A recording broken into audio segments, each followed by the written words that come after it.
Good times. Wait, when did I get these on? Well, hopefully I can keep them off, as I talk about a faintly remembered show from my childhood. So let's talk about Mike, Lou, and Ugg. Damn it! It's gonna be harder than I thought. Mike, Lou, and Ugg is an animated television show from America. It was created by Mikhail Schindel, Mikhail Aldershin, and Charles Schwensen, and it aired on Cartoon Network November 12, 1999. It ran until May 27, 2001. It was produced by Kinofilm and Studio Pilot over 2 seasons with a total of 26 episodes made. There's also a pilot episode that first aired on the Animation Showcase, What a Cartoon, which was the birthplace of a lot of classic Cartoon Network shows, such as Courage the Cowardly Dog, Dexter's Lab, Powerpuff Girls, Codename Kids Next Door, and the original incarnation of Billy and Mandy, Grim and Evil, just to name a few. Basically, all of the classics came from the showcase. The show is about Mike Mazinski, a foreign exchange student from New York who lives on an island with her 2 friends, Lou and Ugg, as well as Lou's pet turtle, Lancelot. The 3 get up to all sorts of antics on the island and cause a colorful cast of island citizens. There's Wendell, who is the mayor and Lou's weak-willed father, Alfred, who thinks he's a great hunter and uses such cup arrows, who is Ugg's father. Marjorie is Ugg's mother and believes herself to be quite the artist, sculptor, and cook. Then there's Old Fleece, who is an island elder that claims to know magic, and is who people often seek advice from. There's also a group of 3 pirates who occasionally pop up and attempt to eat Lancelot, as well as talking animals. Mike is a tomboy who frequently reminisces about her life back in New York, voiced by Mika Futterman. I love Mika Futterman. She's one of my favorite voice actresses. I just love that voice. And I didn't realize how much of her work I actually grew up with. Ugg is a genius who is soft-spoken and is voiced by D. Bradley Baker. Lou often goes by Princess Lulu, even though she's not really a princess. And everyone on this island is Lulu. And she is played by voice acting royalty. That's right, Nancy Cartwright. That was a pretty big shock to me too, as well as just how fast-paced the show can be. I was also surprised at just exactly how sarcastic Mike's character is, and I absolutely love the character's sense of humor. The episodes follow a pretty basic structure where Mike reminisces about something she misses in New York, and then Ugg invents an island version of the thing, and inevitably, chaos ensues.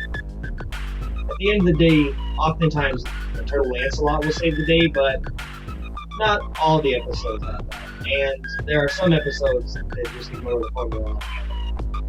I'm going to be going over 2 episodes today. Episode 9 from Season 1, and Episode 3 from Season 2.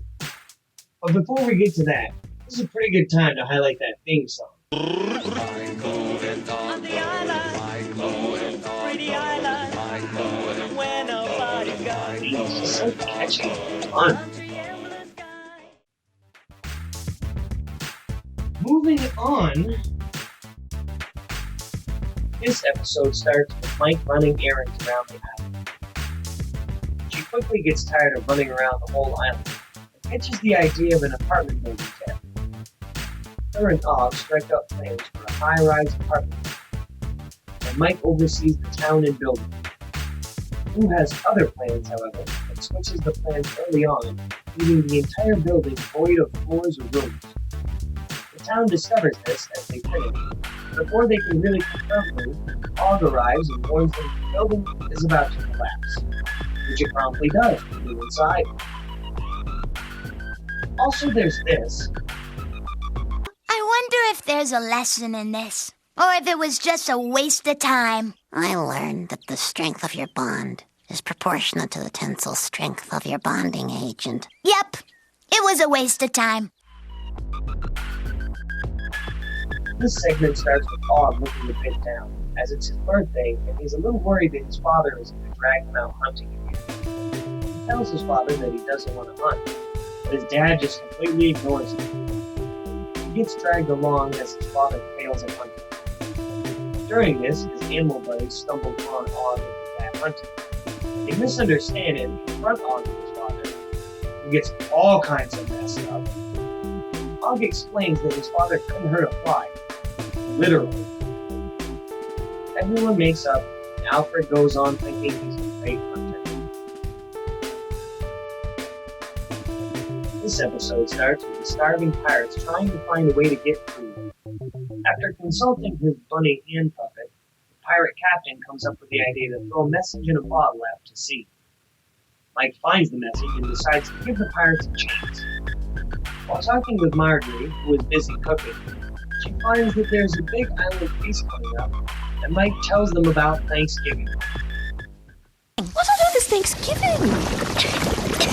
Only the best holiday there is, 'cause it's all about giving. At first, the Indians gave and the Pilgrims took. She then invites the pirates, whom she disguises as little girls, telling them to be on their best behavior. She tells the island that they're friends from back home and no one bats an eye. During the course of the feast, the gluttonous pirates eat almost everything, including the plates. Inevitably, they discover a landslide since they have an obsession with turtle soup. They all immediately chase it. They cause a ruckus and wind up back where they started, just a lot more bloated. In the next bit, Mike is getting sick of all the coconut-based food on the island, and reminisces about hot dogs from back home. She convinces Og to recreate them, and after a series of attempts, he is successful. It's not long before everyone on the island is addicted to the hot dogs. After they raid his hot dog cart, Og builds an automatic hot dog dispenser that gives everyone one, with no toppings. The islanders complain, and Og locks up his hot dog shop for good. The town then gets together in essentially an AA meeting to kick their hot dog addiction. This fails, and inevitably they confront Og, demanding more hot dogs. Once they bust his machine open, it reveals that the hot dogs are made of coconuts, and Mike quickly loses interest. The islanders all leave to go eat their usual food. The only real bit of trivia I can give in the show is this screenshot from the OK KO crossover episode, in which you can see Lou turned into a statue. This crossover has a ton of cameos from past Cartoon Network shows. I mean, look, they even finally reference Moxie from their long-forgotten first compilation show. I can't speak for the quality of this episode, as I've never seen the show, but the level of nods to the old Cartoon Network shows is just plain awesome. Also, I just love this picture on IMDb. That's just fitting, I think.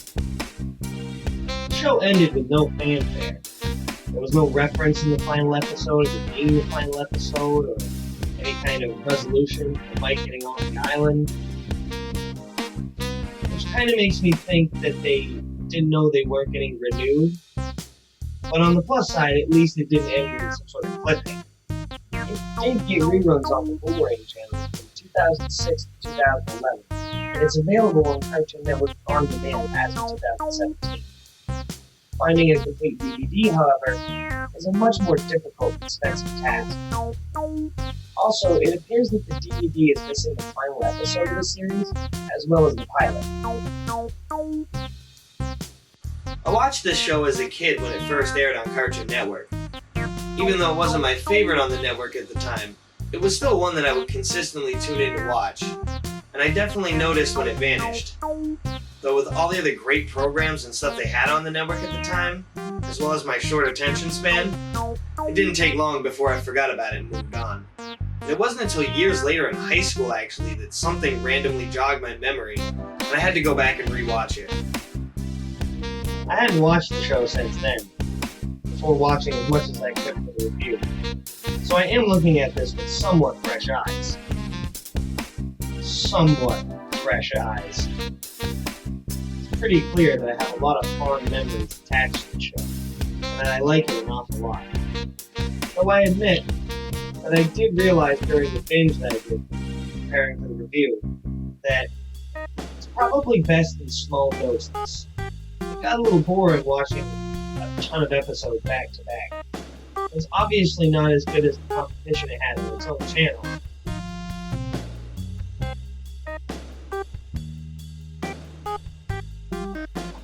It just doesn't stand up. Although that's a bit of a harsh comparison, as those are all literal classics for the network. I think it's a solid cartoon that stands up in the block of programming as a good supplement, but I don't think on its own that it stands up to just binge watching. It's still fun and bright, and has great voice acting, even if the plots get a little formulaic at times. If you watched it when it first aired, it's definitely worth checking out again, even if it is just to scratch a nostalgic itch. If you're looking for a fun, simple cartoon, it's definitely worth a peek. Thank you for tuning in today and listening to me talk about a forgotten show from Cartoon Network that I grew up with. You know the usual deal, subscribe and all that, and hopefully you learned a little something and enjoyed the video. And as always, have a great one, everybody. Fuck it. On the island, pretty island, where nobody goes. Palm tree and blue sky, fish are jumping high. It's an island where nobody knows. Ain't no burger stand, ain't no disco band. On the island where nobody goes.